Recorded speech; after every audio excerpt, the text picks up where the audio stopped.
أشرف الأنبياء وسيد المرسلين سيدنا محمد وعلى آله وأصحابه أجمعين. اللهم صل على سيدنا محمد وعلى آل سيدنا محمد كما صليت على إبراهيم وعلى آل إبراهيم في العالمين إنك حميد مجيد. أعوذ بالله من الشيطان الرجيم. بسم الله الرحمن الرحيم. ولوطا إذ قال لقومه أتأتون الفاحشة وأنتم تبصرون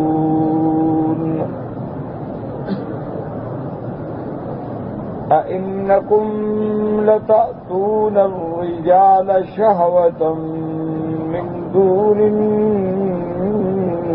النساء بل أنتم قوم تجهلون.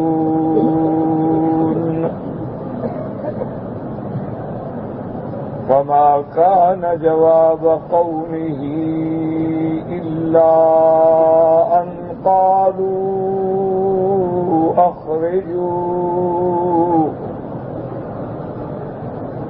أخرجوا آل لوط من قريتكم إنهم أناس يتطهرون.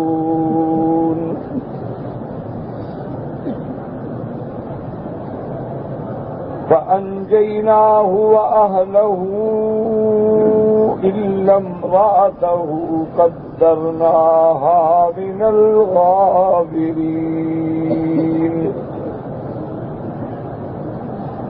وأمطرنا عليهم مطرا فساء مطر المنذرين.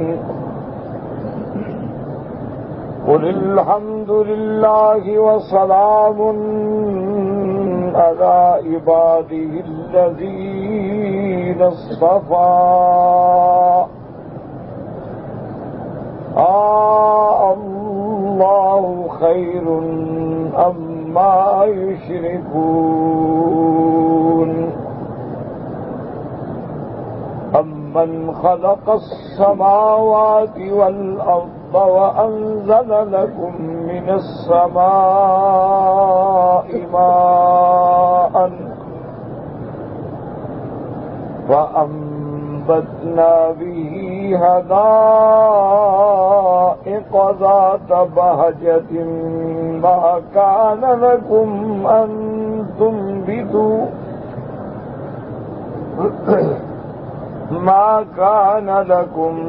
أن تنبتوا شجرها أإله مع الله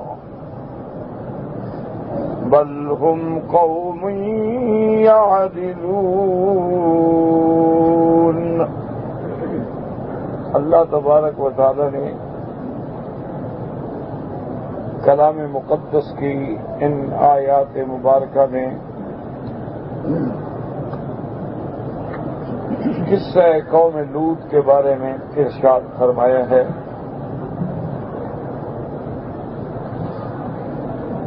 جتنے بھی اللہ نے قرآن مقدس میں قصص بیان فرمائے ہیں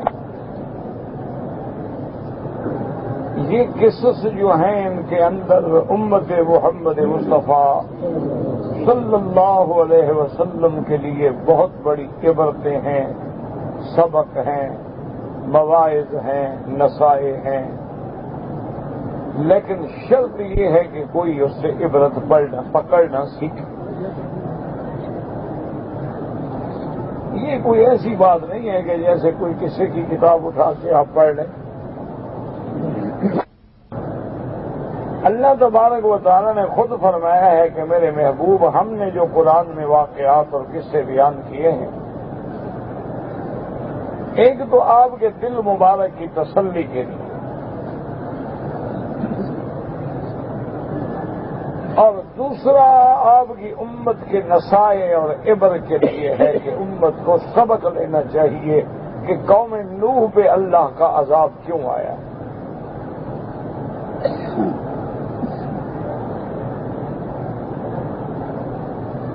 اور یہ بھی سنت اللہ ہے کہ کفر پہ خالص اگر کافر ہو تو عذاب نہیں آتا، کیونکہ اللہ تبارک و تعالی نے بندے کو اختیار دیا ہے، چاہے تو ایمان لے آؤ چاہے کافر رہو، کوئی جبر نہیں. ورنہ اگر اللہ چاہے تو کوئی دنیا میں ایک بھی کافر نہ ہو. اللہ اگر چاہے تو شیطان کو پیدا ہی نہ کرے، یا پیدا کرنے کے بعد اس کی قوتوں کو سلب کرنے وہ کسی کو گمراہ کر ہی نہ سکے. لیکن یہ سنت اللہ ہے کہ اللہ نے یہ عالم دنیا پیدا کیا ہے اور تمہیں حواس خمس کی دولت سے نوازا ہے، اور پھر اللہ نے اپنے پیغمبر بھیجے ہیں، کتابیں بھیجی ہیں، اور تمہیں عقل دیا ہے، قوت بصر دی ہے، قوت سمع دی ہے، تمہیں دل دیا ہے، تفکر و تدبر اور علم نظریات سے نوازا ہے کہ اب تمہاری مرضی. فمن شاء منکم فلیؤمن ومن شاء منکم فلیکفر، جو چاہے ایمان لے آئے جو چاہے کفر کرے، اللہ کو کوئی ضرورت نہیں.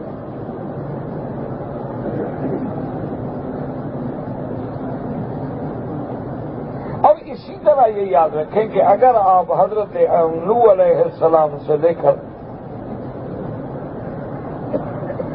سیدنا محمد رسول اللہ صلوات اللہ وسلام اللہ علیہ تک تمام اقوام پہ نظر ڈالیں تو کفر پہ صرف عذاب نہیں آتا، لیکن جب کفر کے ساتھ جرائم شامل ہو جائیں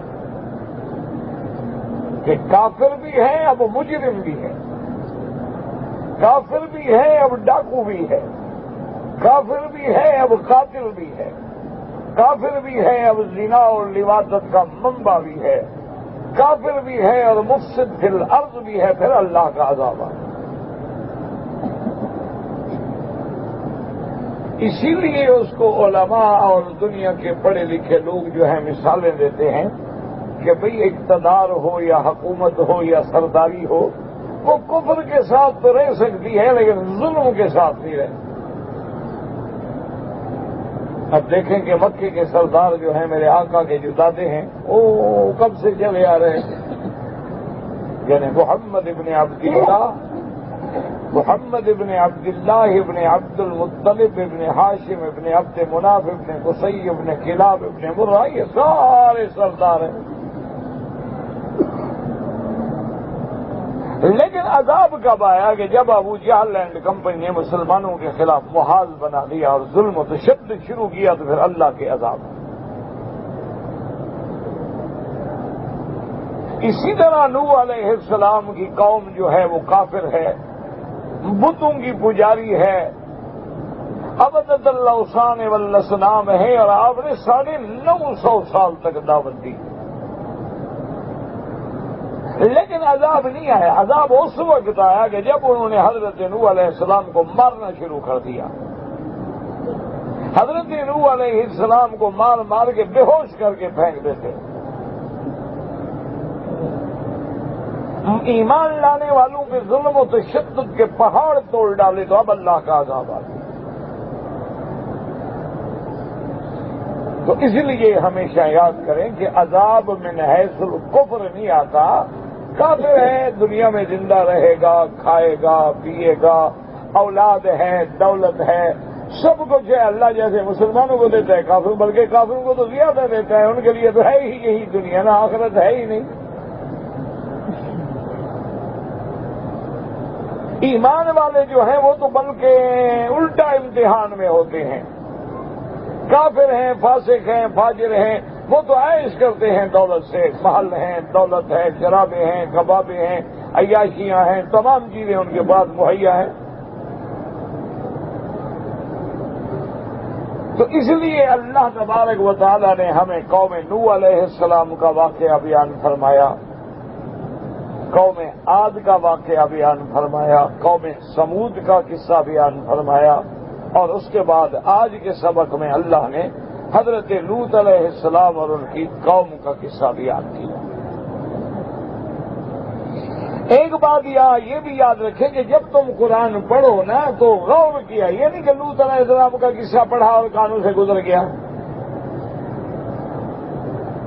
جب لوط علیہ السلام کا قصہ پڑھو اور دیکھو کہ لوط علیہ السلام کی قوم میں کیا کیا بیماریاں تھیں تو غور کرو کیا یہ بیماریاں ہمارے اندر تو نہیں آ گئی۔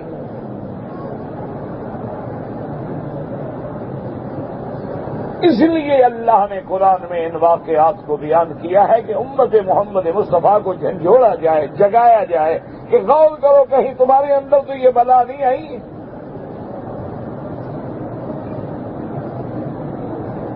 اور اگر تمہارے اندر بھی یہ بلائیں آ گئی ہیں تو پھر تم بھی انتظار کرو، جیسا ان قوموں کے ساتھ ہوا تمہارے ساتھ بھی ہوگا۔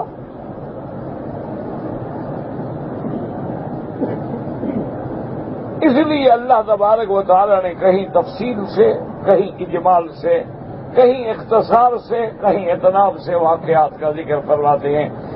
وَلُوطًا إِذْ قَالَ لِقَوْمِهِ أَتَأْتُونَ الْفَاحِشَةَ وَلُوطًا إِذْ قَالَ لِقَوْمِهِ أَتَأْتُونَ الْفَاحِشَةَ وَأَنْتُمْ تُبْصِرُونَ۔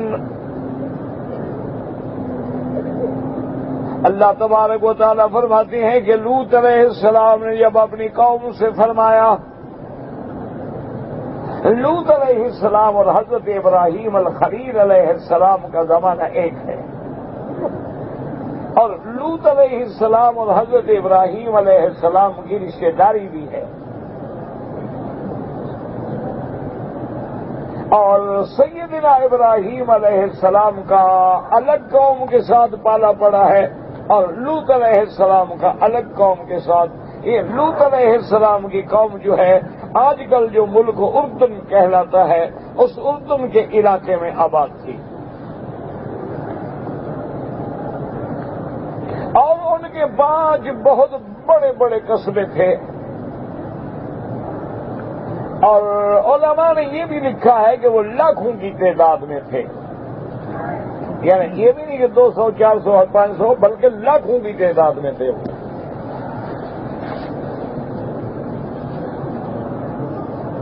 اور اس قوم کے اندر بیماری کیا تھی؟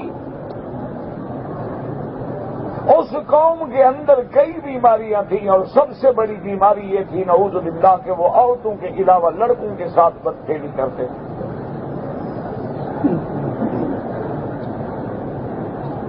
اسی طرح قرآن نے دوسری جگہ بھی فرمایا کہ لوط علیہ السلام نے ان کو بہت بڑا ڈانٹا۔ إِنَّكُمْ لَتَأْتُونَ الْفَاحِشَةَ مَا سَبَقَكُمْ بِهَا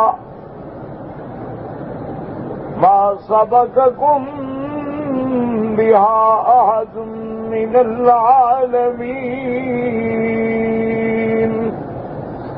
حضرت لوط علیہ السلام نے فرمایا کہ بدبخت قوم، تم ایسا گناہ کرتے ہو کہ تم سے پہلے کسی بندے نے اس گناہ کو سوچا بھی نہیں تھا۔ تو سب سے پہلے عمل لواطت جو ہے مرد کا مرد سے بدفعلی کرنا، یا مرد کا عورتوں کے قبل کے بجائے ادبار کو استعمال کرنا، سب سے پہلا جرم جو ہے یہ قوم لوط نے کیا۔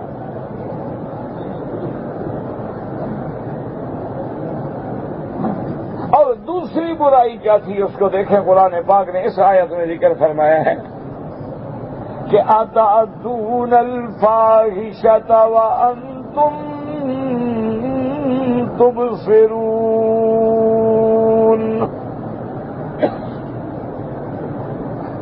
اس کے 2 معنی ہیں، یاد رکھو کہ پیغمبر نے فرمایا کہ ظالموں تم یہ بدفعلی بھی کرتے ہو اور جانتے ہو، تبصرون مانا جانتے ہو کہ یہ برا کام ہے۔ ایک تو ہوتا ہے نا کسی آدمی کو پتہ نہ ہو، سمجھے کہ چلو شاید کوئی حق نہیں، لیکن تم جانتے ہو کہ یہ برا کام ہے، مرد کو مرد کے ساتھ نعوذ باللہ اس قسم کی مباشرت کرنا جو ہے اخلاقی طور پہ بھی اور طبی طور پہ بھی منطقی طور پہ بھی شرعی طور پہ ہر لحاظ سے یہ عیب ہے، تم جانتے ہو۔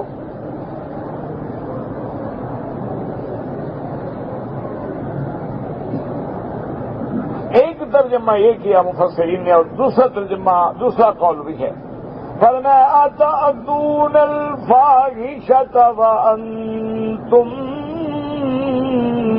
تبصرون، کیا مانا کہ تم یہ گناہ کرتے ہو اور ایک دوسرے کے سامنے کرتے ہو، دیکھتے رہتے ہو، اس کو دیکھ رہا ہے اس کو دیکھ رہا ہے، یعنی ایک گناہ اور ایک دوسرے کے سامنے۔ اب ذرا غور کریں کہ قوم لوط کی بیماری ہمارے اندر تو نہیں ہے، اور یہ جو بیماری ہے کہ ایک دوسرے کے سامنے گناہ کریں اور دیکھیں، کیا آج کل یہ وبا عام نہیں ہے کہ فلمیں بنتی ہیں، ایک دوسرے کے سامنے گناہ ہوتے ہیں، مختلف انداز اختیار کیے جاتے ہیں، عورت ہو یا مرد ہو، اللہ نے حیا گویا چھین لی ہے، وہ حیوانوں سے بھی نیچے گر جاتے ہیں۔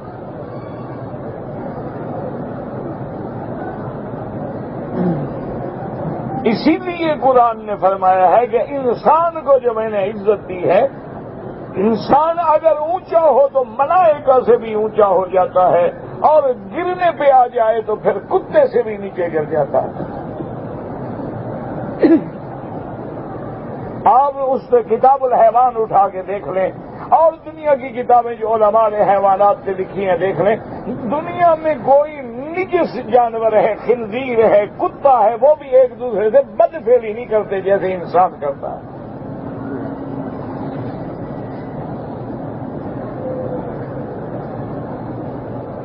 یعنی کہ ایسا عیب ہے، ایسا گناہ ہے کہ جانور بھی نہیں کرتا۔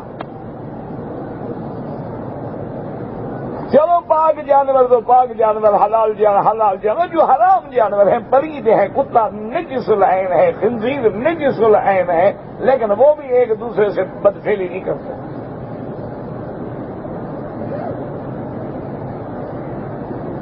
اور یہ دوسرا عذاب کہ ایک گناہ کرو اور دیکھو فلمیں بھی بنواؤ۔ تو کیا قوم لوط علیہ السلام جس گناہ میں مبتلا تھی، کیا حضور کی امت میں تو وہ عذاب نہیں آ گیا؟ اچھا، دوسرا حضرت لوط علیہ السلام کے قوم میں ایک عذاب تھا، وہ کیا تھا کہ ان کے نوجوان لڑکے جو ہیں وہ لباس لڑکیوں والا پہنتے تھے، اور لڑکیاں جو ہیں وہ لڑکوں والا لباس پہنتے تھیں۔ اب اللہ کے کعبے میں بیٹھے ہو، غور کرو، کیا حضور کی امت میں یہ عذاب تو نہیں آ گیا؟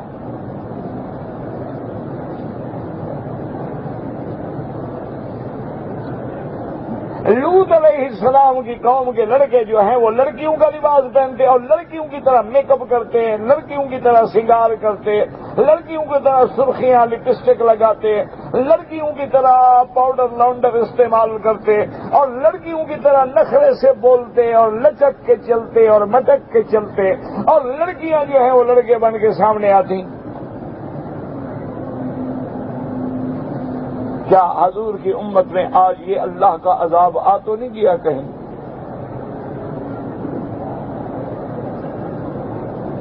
ٹھنڈے دل سے غور کریں، اس میں تو کوئی بریلوی دیوبندی حنفی شافی کا جھگڑا نہیں ہے نا۔ آج دیکھ لیں کہ ہماری نوجوان لڑکیاں جو ہیں وہ جین پہنتی ہیں، اور جین کی پینٹ پہنے ہوئے ہو لڑکی تو سمجھ آ جاتا ہے کہ یہ ماڈرن ہے، یعنی بگڑے چڑے گی نہیں ہے، خیر بہر ہے، ٹھیک ٹھاک، براڈ مائنڈڈ ہے۔ حالانکہ خدا جانے کیا اللہ کا قہر آیا ہے، جین بھی کوئی کپڑا ہے، یعنی ہمارے دور میں تو اس کو گدے پہ ڈالتے تھے، یا اس کے ٹاٹ واٹ بنائے جاتے تھے بوریوں پہ ڈالنے کے لیے کہ چلو بھی بارش سے بچ جائیں۔ پتہ نہیں یہ اللہ کا کیا قہر آیا ہے، کون سا ایسا بڑا نفیس کپڑا ہے کہ جس کو بندہ پہنے۔ اچھا، آج کل ایک اور بھی فیشن ہے، صرف جین نہ ہو، جتنا پرانا ہو، جتنا بدبودار ہو، 2-3 سال کا پیشاب اندر جذب کیے ہوئے ہو، زیادہ بڑا فیشن ہے۔ گھس گیا ہو، اس کے اندر داغ پڑ گئے ہوں، دیکھنے سے ایسے معلوم ہو کہ اللہ کا قہر ہے۔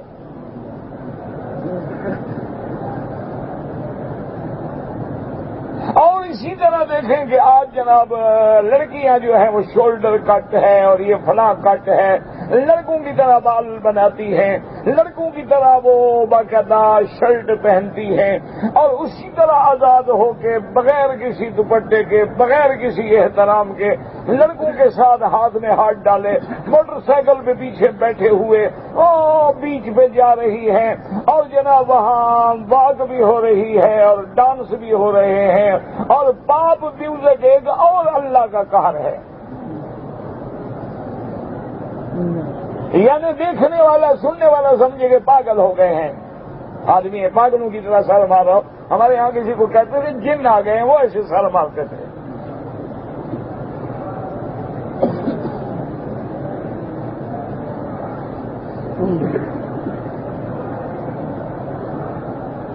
یعنی اب آپ خود اندازہ کریں ذرا ٹھنڈے دل سے، ان میں ایک عیب یہ بھی تھا، اچھا ایک عیب یہ بھی تھا کہ سڑک کے کنارے بیٹھ جاتے تھے، جو بھی کوئی نیا آدمی گزرتا اس کو کنکریاں مارتے، گالیاں دیتے، مذاق اڑاتے، اس کے ساتھ ٹھٹھا کرتے، مخول کرتے، اور اگر کوئی خوبصورت لڑکا ہوتا اس کو پکڑ لیتے۔ کیا آج کل ہمارے ہاں بھی یہ عذاب تو نہیں آ گیا کہ نوجوان شام کو گلیوں میں بیٹھے ہیں، سڑکوں پہ بیٹھے ہیں، جو کوئی شریف عورت اترے سیٹیاں مار رہے ہیں، پتھر مار رہے ہیں، گاڑی کے ہارن دے رہے ہیں۔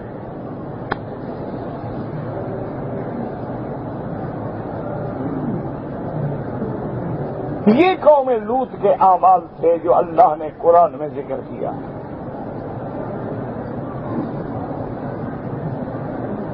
اور اس کے بعد اللہ کے پیغمبر نے ان کو بتلایا کہ یہ تم کیا کر رہے ہو؟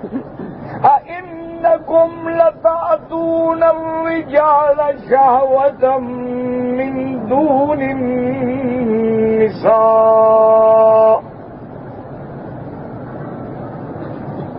آپ نے فرمایا ظالموں تم مردوں کے ساتھ اپنی شہوت رانی کرتے ہو، عورتوں کو چھوڑ کے۔ اللہ نے عورتیں پیدا کی ہیں، حلال کے ذریعے اپنی شہوت کو مٹاؤ، اپنی خواہشات کو پورا کرو۔ اللہ نے مرد کے لیے عورت حلال کی ہے۔ اسی لیے قرآن کہتا ہے کہ مومنوں کی صفت کیا ہے؟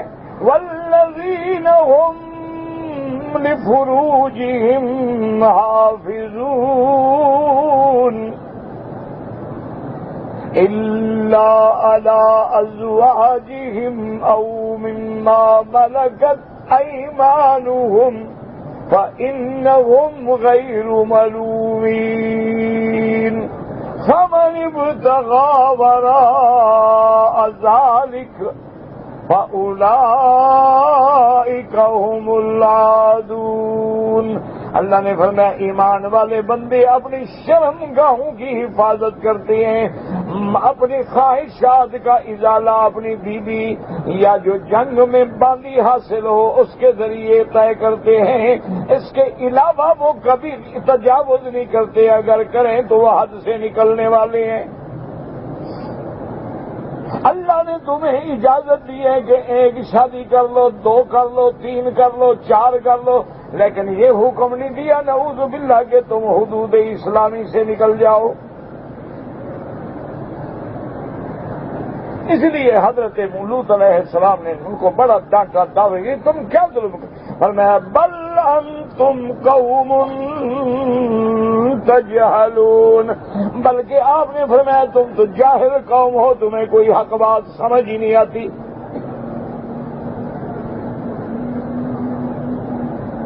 اس کے بعد اب دیکھیں کہ قوم کیا جواب دیتی ہے۔ کوئی شرمندگی نہیں، کوئی حیا نہیں۔ اسی طرح غور کرو، آج جب ہم کسی کو گناہ سے روکیں کیا اس کو حیا آتی ہے؟ کیا اس کی آنکھیں ذرا نیچے ہوتی ہیں؟ آج اپنے بیٹے سے کہو کہ بیٹا یہ برا کام ہو گیا، تو چھوڑو جی، آپ کو کیا پتا ہے دنیا کہاں پہنچ گئی ہے، آپ ہمیں ابھی تک پرانی باتیں بتلاتے ہیں۔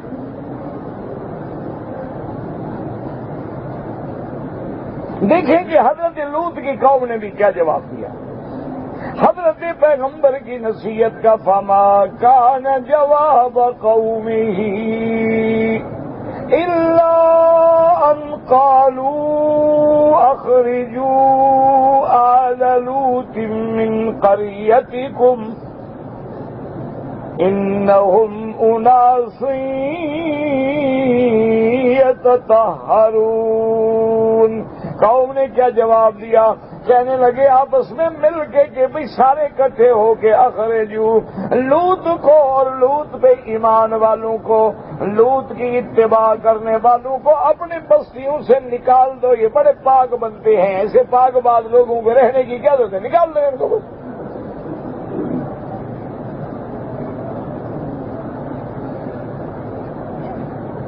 اور ان کی قوم جو ہے وہ گناہوں میں اتنا آگے بڑھ گئی.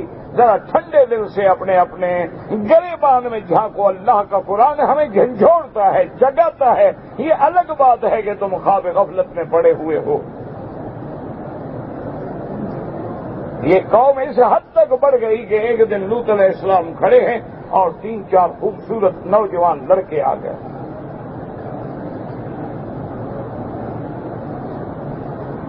اب مہمان ہیں، اللہ کے پیغمبر ان کو گھر میں لے آئے.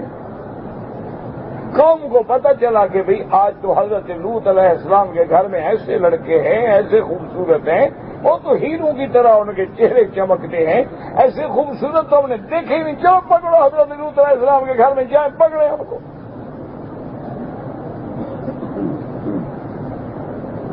اسی لیے میں نے عرض کیا یہ اللہ کا قرآن ہے کہ جب انسانوں کو اللہ اونچا کرتا ہے تو ملائکہ سجدہ کرتے ہیں. انسان کو اللہ اونچا کرتا ہے تو جبریل براق کی رکاب پکڑتا ہے. اور جب انسان گرتا ہے ثم رددناہ اسفل سافلین، پھر وہ جانوروں سے بھی نیچے گر جاتا ہے.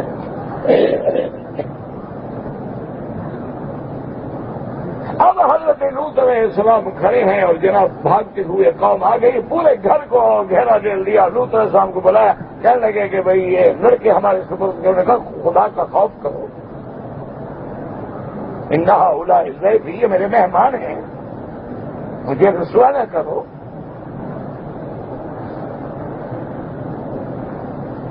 کہنے لگے کہ لوط علیہ السلام ہم نے آپ کو پہلے نہیں کہا تھا ساری دنیا کا کوئی آپ نے ٹھیکہ دے رکھا ہے؟ اب علم نے حکام العالمین، ہم نے نہیں کہا تھا کہ لوگوں کو نہ لایا کرو، لائے ہو تو اب ہمیں یہ لڑکے چاہیے، آپ کو دینے پڑیں گے.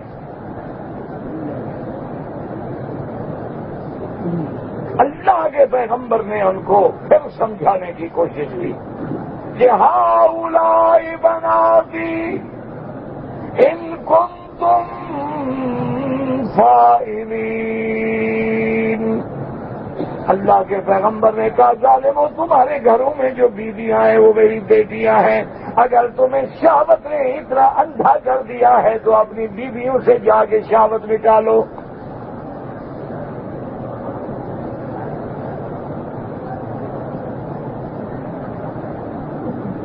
کہ اللہ نے اسی لیے میرے آقا نے رحمت دو جہاں سرکار دو عالم نے فرمایا کہ تم اگر گھر سے باہر نکلے ہو اتفاق سے کسی عورت پہ نظر پڑ گئی ہے اور تمہارے دل کے اندر شہوانی جذبات پیدا ہو گئے ہیں اور ورنہ فرضی علا بیت کہ اپنے گھر لوٹ جاؤ. اللہ نے تمہیں بیوی دی ہے، اس کے بعد بھی تو نعمت موجود ہے.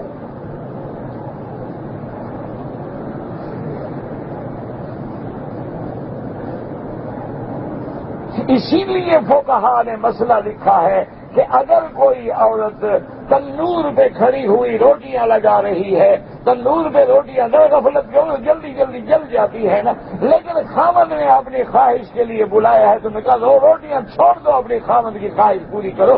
روٹیاں جل جائیں زیادہ بہتر ہے بجائے اس کے کہ خامد یہ تم بعد میں جہنم کی آگ میں جل جاؤ.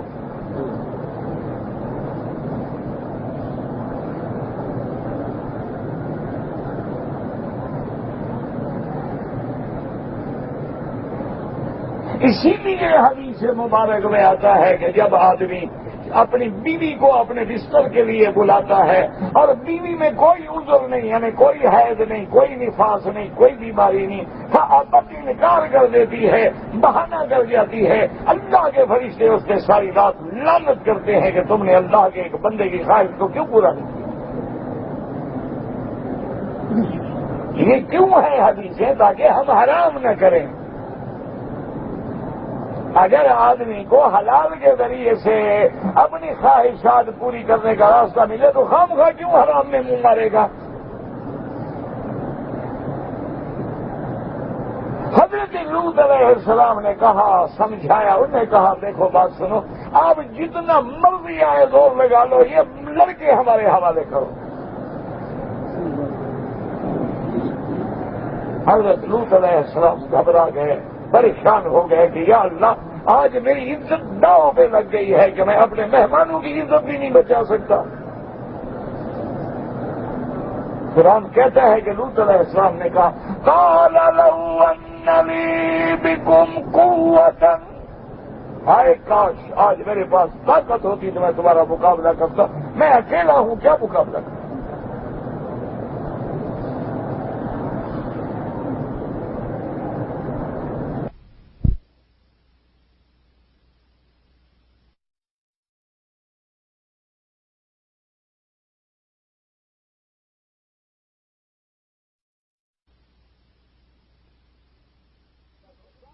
کر دیا تو ان ظالموں نے کہا کہ ایسا کرو کہ دیواریں پھلانگ کے اندر گھس جاؤ، پکڑ لو۔ یار کیا کر دے گا لوط علیہ السلام؟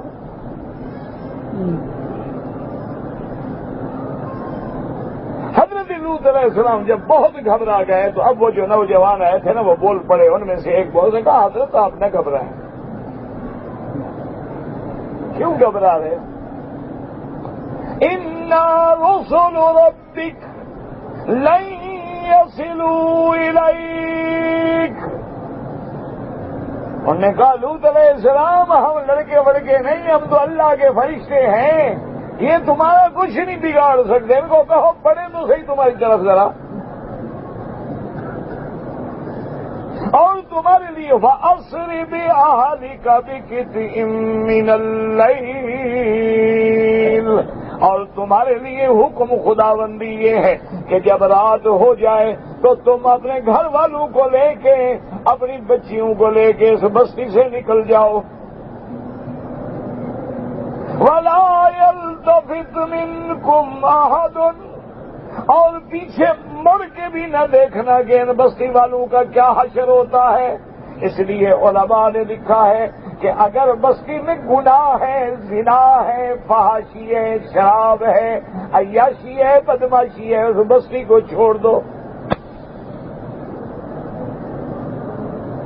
اگر تم روک سکتے ہو تو روک لو، نہیں روک سکتے ہو چھوڑ دو۔ اگر تم چھوڑو گے نہیں، خاموش رہو گے تو قیامت میں اللہ تمہیں بھی وہی سزا دیں گے جو ان کو گناہوں کی سزا دیں گے۔ کہ تم راضی رہے نا، کیوں رہے ان کے ساتھ؟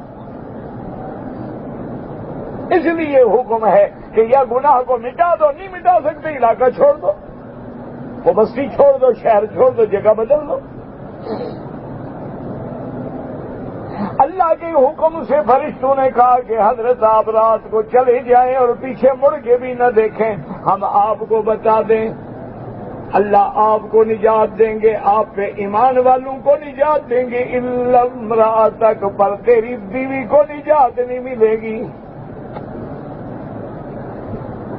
وجہ کیا تھی کہ بیوی جو تھی وہ قوم سے ملی ہوئی تھی اور خیانت کرتی تھی، اسی نے جا کے خبر دی تھی کہ آج لوط کے گھر میں بڑے خوبصورت لڑکے آئے ہیں۔ اللہ نے فیصلہ کر لیا ہے کہ تمہاری بیوی نے بھی ہلاک ہونا ہے۔ اب حضرت لوط علیہ السلام کو تسلی تو ہوئی نہ، لیکن دل بھرا ہوا ہے نبی کا۔ پوچھا کہ اچھا ہلاک تو ہوں گے کب ہلاک، برباد کب ہوں گے؟ ان موعدہم الصبح،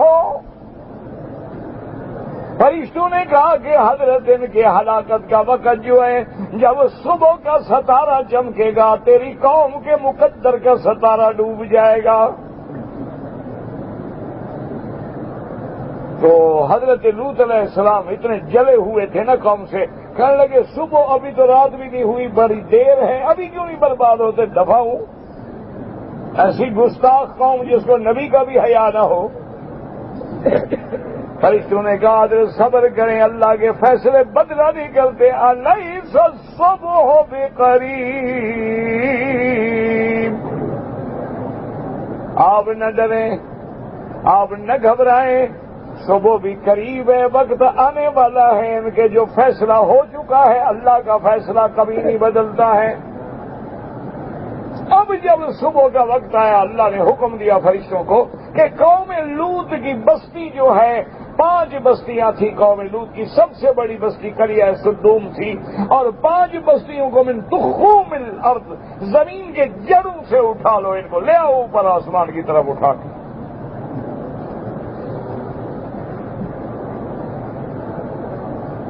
اللہ نے قرآن میں واضح جعلنا عالیہا سافلہا، اللہ کے حکم سے فرشتوں نے بستیاں پوری کی پوری اٹھا لی، قوم بھی، مکان بھی، جائیدادیں بھی، سب کچھ آسمان، اتنا آسمانوں کے قریب چلے گئے کہ اس بستی والوں نے ملائکہ کی آوازیں سن لی اور آسمان کے فرشتوں نے ان کی آوازیں سن لی۔ جب وہاں گئے اللہ نے حکم دیا کہ اوندا کر کے زمین پہ گرا دو۔ اس لیے مفسرین نے لکھا ہے اللہ نے وہی سزا دی کہ جیسے یہ لڑکوں کو اوندا کرتے تھے، اللہ نے کہا کہ اسی طرح الٹا کر کے مارو۔ اب آسمانوں کے قریب جا کے جب اوندا کر کے گرایا جائے، ایمان سے کہیں کیا بچے گا؟ اللہ نے فرمایا وَأَمْطَرْنَا عَلَيْهِمْ، اللہ نے فرمایا اتنا نہیں بلکہ جہنم کی آگ میں پکے ہوئے پتھروں کی بھی بارش کر دو ان پر۔ آج بھی یاد رکھیں وہ اردن کے علاقے میں وہ جگہ موجود ہے، آج بھی وہ دریا اور سمندر کا کنارہ موجود ہے جس کا نام بحر میت ہے۔ اللہ کے عذاب کا اتنا اثر ہے کہ آج اس پانی میں بھی کوئی چیز زندہ نہیں رہتی۔ اسی لیے میرے پاک نبی کا فرمان ہے کہ جو بندہ لڑکے سے بدفعلی کرتا ہے اس کی سزا کیا ہے؟ فرمایا اقتلوا، دونوں کو قتل کر دو، کرنے والے کو بھی، فاعل کو بھی، مفعول دونوں کی سزا قتل ہے۔ اور امام ابو حنیفہ رحمت اللہ علیہ فرماتے ہیں کہ کوئی بندہ اگر قوم لوط کا عمل کرتا ہے، وہ فرماتے ہیں اس کو کسی پہاڑ پہ لے جاؤ، پہاڑ نہیں تو کسی مسجد کے مینار پہ لے جاؤ، اونچی جگہ سے دونوں کو گرا کے اوپر پتھروں کی بارش کر دو۔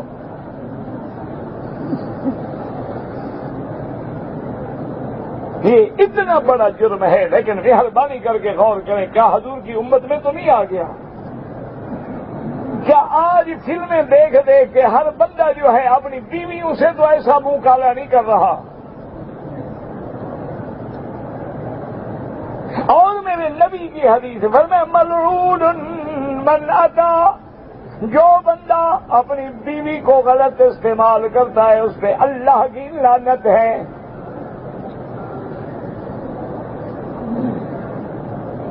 اسی لیے قرآن نے بھی وضاحت کر دی ہے کہ یسألونک عن المحیض، میرے نبی آپ سے پوچھتے ہیں کہ حیض والی عورت کا کیا حکم ہے؟ بتا دو کہ حیض پلیتی ہے، حیض میں قریب نہ جائیں جب تک کہ بیوی پاک نہ ہو جائے۔ فاتوہن من حیث امرکم اللہ، اور جب بیوی پاک ہو جائے تو صرف وہی راستہ استعمال کریں جس کا اللہ نے حکم دیا ہے۔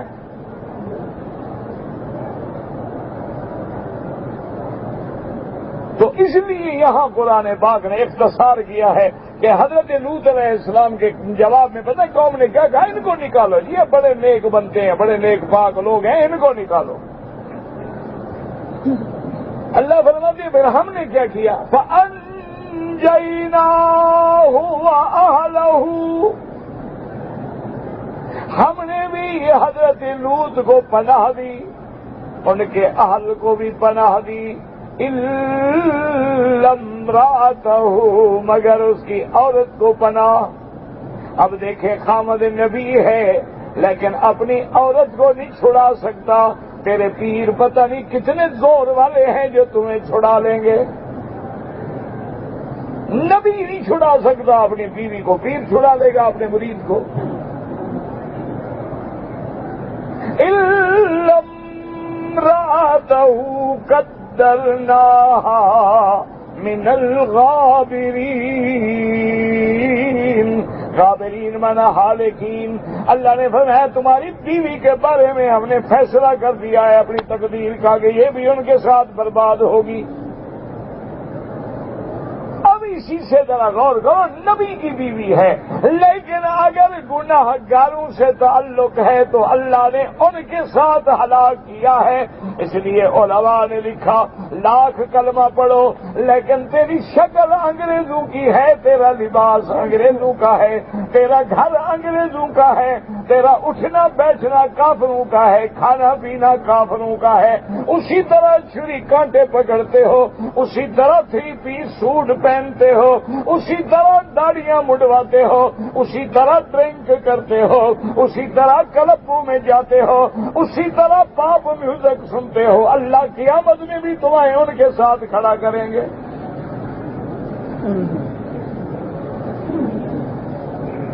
فیصلہ کر لو نا, ایمان سے کہو نا. اللہ کے کعبے میں کھڑے ہو, چھوڑو مولوی مکی مولوی مدنی کو. اللہ نے تمہیں بھی دعا کر دیا ہے, گھاس تو نہیں بھری ہوئی دماغ میں. اللہ کے 1,24,000 پیغمبر جب قیامت میں کھڑے ہوں گے, ایمان سے کہیں ان کی داڑیاں ہوں گی یا نہیں ہوں گی؟ وہ پینٹ پہنے ہوئے ہوں گے؟ کیا خیال ہے؟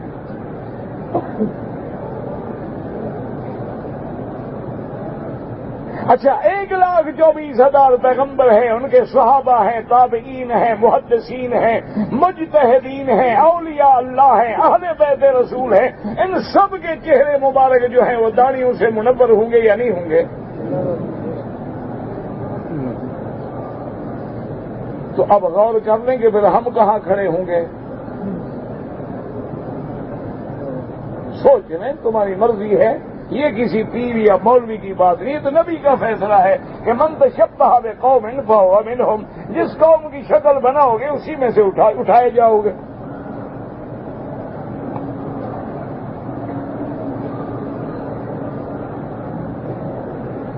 اب جناب دیکھیں کہ نبی کی بیوی ہے, اتنا جرم ہے کہ قوم کی محبت میں آ کے کبھی کبھی خیانت کر دیتی تھی.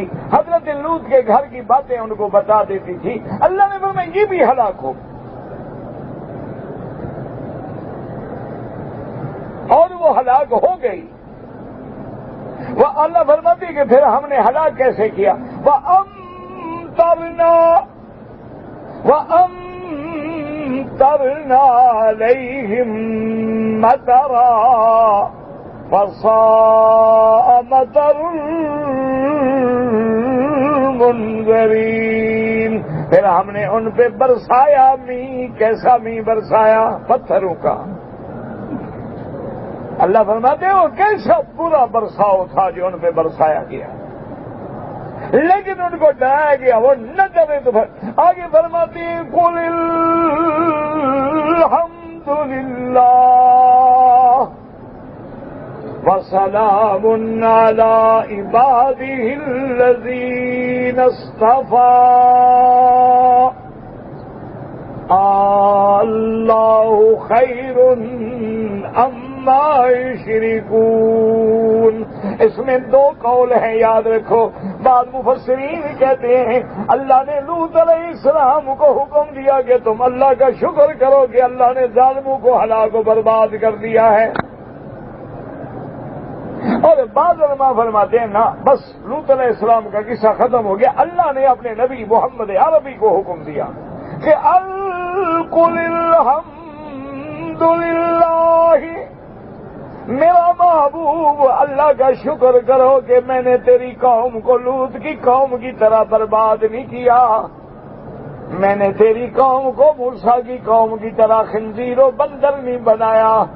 میں نے تیری قوم پہ خسف و مسخ کا عذاب نازل نہیں کیا. اللہ کا شکر کرو.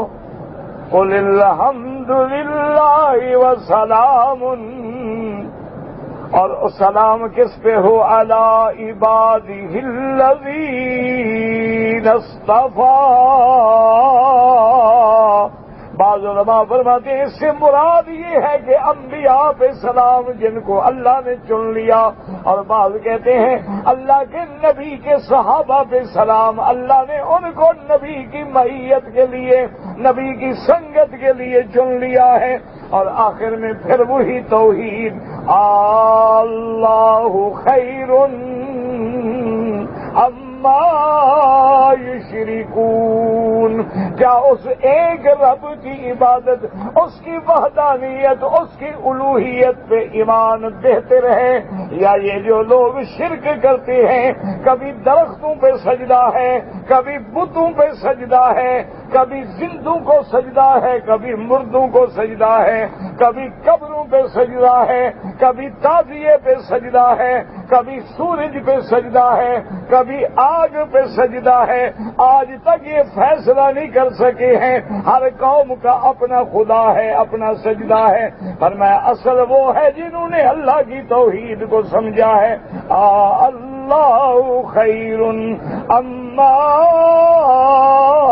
یشرکون، اور آگے پھر اللہ بیان فرماتی ہے اور جن کو تم سجدے کرتے ہو، اور جس تعزیے کے سامنے تم جھکتے ہو، جس جانور کے آگے تم جھکتے ہو، جس قبر پہ جا کے سجدے کرتے ہو، ذرا مجھے بتاؤ انہوں نے کیا بنایا ہے؟ کوئی مکھی بھی بنائی ہے؟ اور خدا کون ہے؟ امن خلق السماوات والارض وَأَنزَلَ لَكُم مِّنَ السَّمَاءِ مَاءً فَأَنبَتْنَا بِهِ حَدَائِقَ ذَاتَ بَهْجَةٍ مَا كَانَ لَكُمْ أَن تُنبِتُوا شَجَرَهَا أَإِلَٰهٌ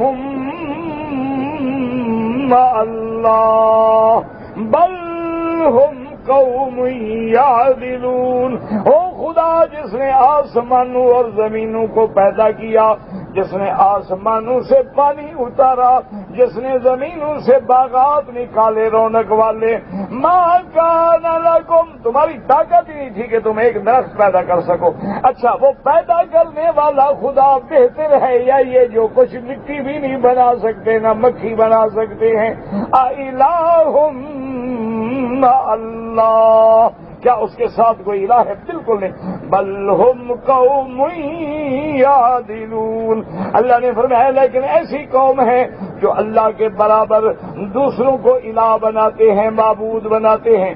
اور بعض علماء نے فرمایا یعدلون مانا حق کو ہٹنے والے، حق کو چھوڑنے والے ہیں، توحید کو چھوڑ کے شرک میں پڑنے والے ہیں۔ دعا کریں اللہ ہمیں صحیح عقیدہ نصیب فرمائے، اور اللہ صحیح عمل نصیب فرمائے، اور اللہ ہر قسم کے عذاب سے معافی عطا فرمائے۔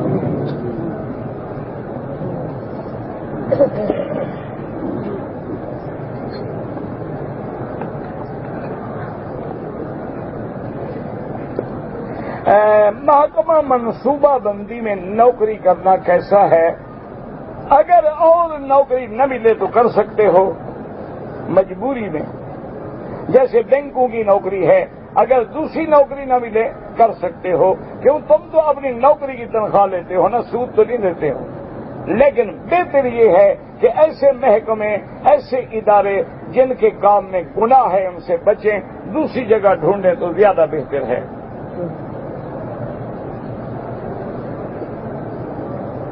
کہتے جی کہ مسجد الحرام میں اور مسجد رسول میں لوگ جو ہیں نمازیوں کے آگے گزرتے ہیں، اللہ ہدایت دے نہیں گزرنا چاہیے، مجبوری ہو تو سجدے کی جگہ پہ پاؤں نہ آئے، آگے ہو کر دور ہو کے گزریں۔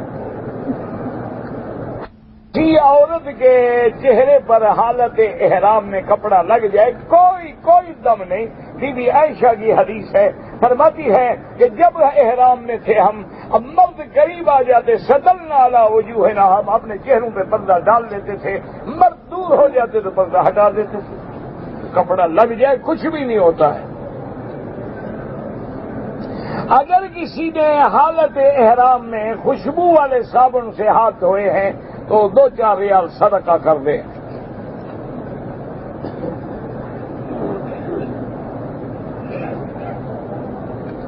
بہرحال فجر کی نماز کے بعد طواف کریں، تو امام ابو حنیفہ رحمۃ اللہ علیہ کے نزدیک 2 رکعت جو ہے سورج نکلنے کے بعد پڑھیں، عصر کے بعد کریں تو مغرب کے بعد پڑھیں، لیکن امام احمد بن حنبل رحمۃ اللہ علیہ کے نزدیک حرم میں جائز ہے، وہ کہتے ہیں یہاں پڑھ سکتے ہیں، باہر وہ بھی کہتے ہیں نہ پڑھیں۔ میرا دادا فوت ہو گیا ہے، میں پتہ نہیں کیا اس کی رحمت ہے، حیات بھی اس کی رحمت ہے۔ ایمان سے کہیں اگر موت نہ ہوتی، سب کے دادے زندہ ہوتے تو آپ کہاں رہتے ہیں؟ نہیں، ذرا غور کریں ٹھنڈے جیسے بھائی دادا، دادے کا دادا، دادے کا دادا، دادے، یہ تو 200 آدمی وہی بیٹھے رہتے، نئے بچوں کو تو روٹی بھی نہ ملتی۔ ہم تو دادوں سے ہی فارغ نہ ہوتے، کسی کو کھانسی آ رہی ہے، کوئی گر رہا ہے، کوئی اٹھ رہا ہے، کوئی بیٹھ رہا ہے، کوئی لکڑی پکڑے کھڑا ہے، کوئی ڈنڈا لے کے کھڑا ہے، تو ہم تو اسی میں لگے رہتے۔ یہ بھی اللہ کا ایک نظام ہے، ایک جائے گا تو دوسرا آئے گا، ایک قوم جائے گی تو دوسری آئے گی، ایک قرن جائے گا تو دوسرا آئے گا، رات جائے گی تو دن آئے گا، نظام عالم ہے، ہر حال پہ راضی رہا کریں۔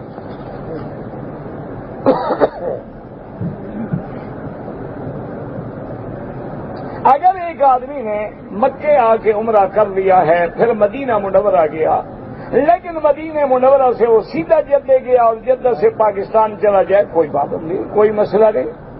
بھائی احرام تو تب باندھنا ہے نا جب مکے آنا ہو، تم آ ہی نہیں رہے تو احرام کا کیا مطلب؟ بھائی جدے رہے ہیں، آپ کو میقات کا کیا تعلق ہے؟ جمعہ والے دن کام کرنا جائز ہے، حکم ہے کہ کرو، جائز کیا مانا؟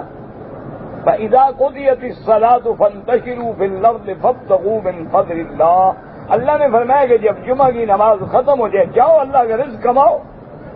حتیٰ کہ صحابہ ایک بتائے نا، ان کا کام نہ بھی ہو نا تو کوئی نہ کوئی چیز کندھے پہ رکھ کے جمعہ کے بعد بازار میں کھڑے ہو جاتے تھے بیچنے کے لیے، بھی اللہ نے برکت کا وعدہ کیا ہے، اللہ کے حکم پہ ہم بھی عمل کرنا۔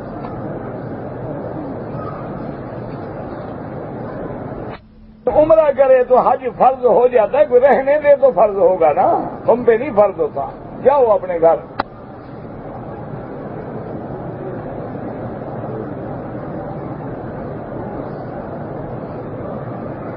اگر ایک آدمی نے عمرہ کیا ہے، مدینہ منورہ سے احرام باندھا ہے، طواف کیا ہے، صفا مروہ دوڑا ہے، حلق نہیں کرایا، احرام کھول دیا، اگر سارا دن گزر گیا کپڑے پہنے ہوئے تو اب کپڑے اتار کے احرام باندھ کے سر بھی منڈائے، ایک بکری دم بھی دے۔ اگر 1-2 گھنٹے کی بات ہے تو صدقہ خیرات کر دے 5-10 ریال۔ رسول اللہ یا رسول اللہ، کیا یعنی اللہم صلی علی رسول اللہ تو جائز ہے، یا مدد کے لیے، اللہ تو مدد کے لیے ہوتا ہی نہیں۔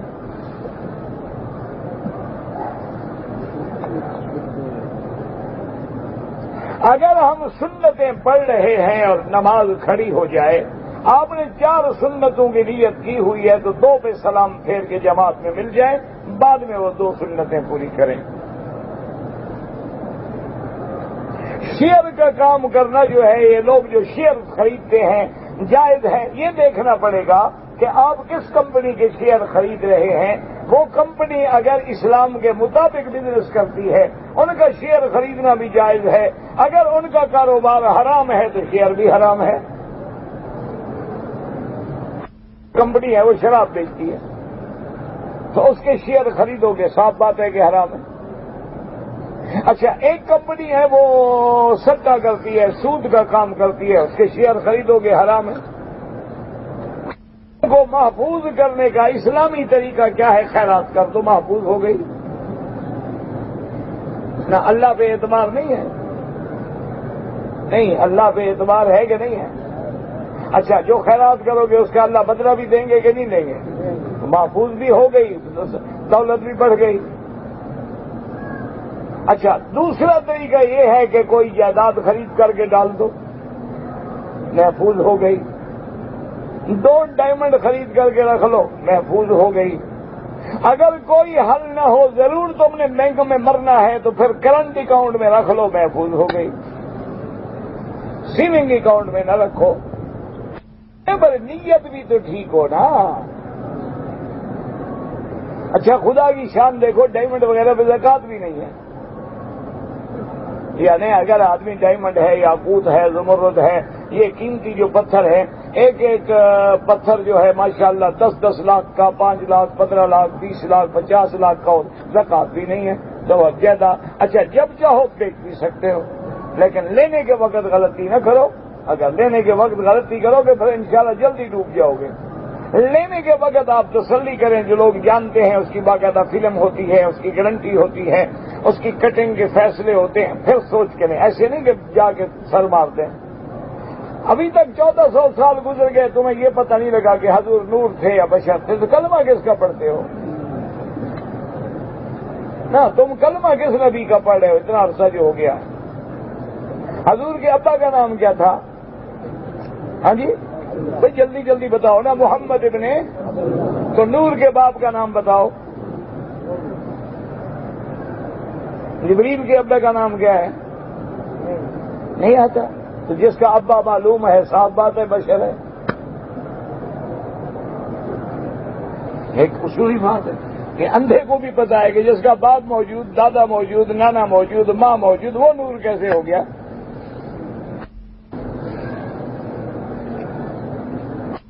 نبی کے صدقے میں یہ کہیں قرآن حدیث میں حکم نہیں، سیدھی اللہ سے دعا مانگیں.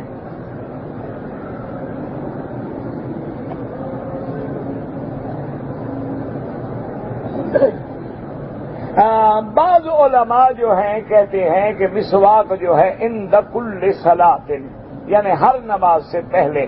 تو اس لیے بعض لوگ اس ظاہر حدیث پہ عمل کرتے ہیں، نماز سے پہلے وہ ایک بریک یا کوئی مسواک رکھ لیتے ہیں، ابھی سنت پوری ہو جائے. لیکن امام ابو حنیفہ فرماتے ہیں کہ عند کل صلاۃ کا معنی یہ ہے کہ جب تم نماز کے لیے تیاری کرو، عند وضوء کل صلاۃ، اس وقت تم مسواک کرو یا وضو کرنا ہے. کیوں؟ جیسے اللہ کہتے ہیں اذا قمتم الى الصلاۃ فاغسلوا وجوہکم، کہ جب نماز کے لیے کھڑے ہوں تو اپنے چہروں کو دھو. کیا معنی؟ اذا اردتم القیامہ، یہ تھوڑا ہے کہ سب میں کھڑے ہو کے چہرہ دھونا شروع کر دو.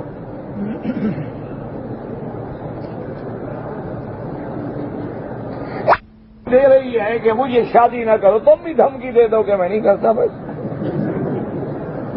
ایک پاگل ہے وہ یہی کچھ لکھتا رہتا ہے. میں نے اس کو حل بتایا کہ اللہ کے بندے تم نہ دھمکی سے ڈرو نہ تم میری شادی کروا دو. میں نہیں ڈرتا دھمکی سے. ہم بلوچ آدمی ہیں، ہمارا کام ہے دھمکی دینا، ہم دھمکی قبول نہیں کرتے ہیں. ثواب بھی تمہیں ملے گا، اجر بھی تمہیں ملے گا، دعا بھی کروں گا تمہیں.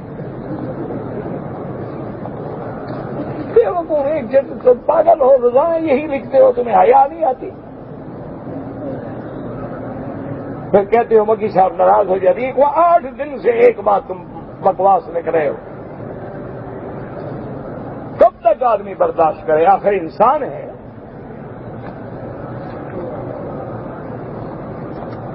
کچھ شرم کرو، میرا شرم نہ کرو، کعبے کا حیا کرو، مسجد الحرام کا حیا کرو، قرآن کا حیا کرو، عمر پہ آنے والوں کا حیا کرو.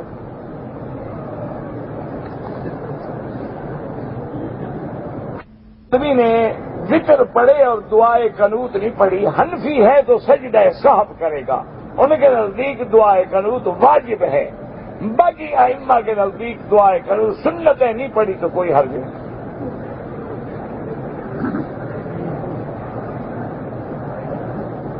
بارہا اللہ الذی خلقکم من ضعف یا ضعف، دونوں قراتیں ہیں، جائز ہیں، جو بھی پڑھو ٹھیک ہے. اگر نماز جنازہ کی 2 تکبیریں ہو جائیں، ہم بعد میں ملیں، تو جب امام سلام پھیر لے جلدی سے تم 2 تکبیریں کہہ کے پھر سلام پھیرو. اللہ اکبر، اللہ اکبر، السلام علیکم.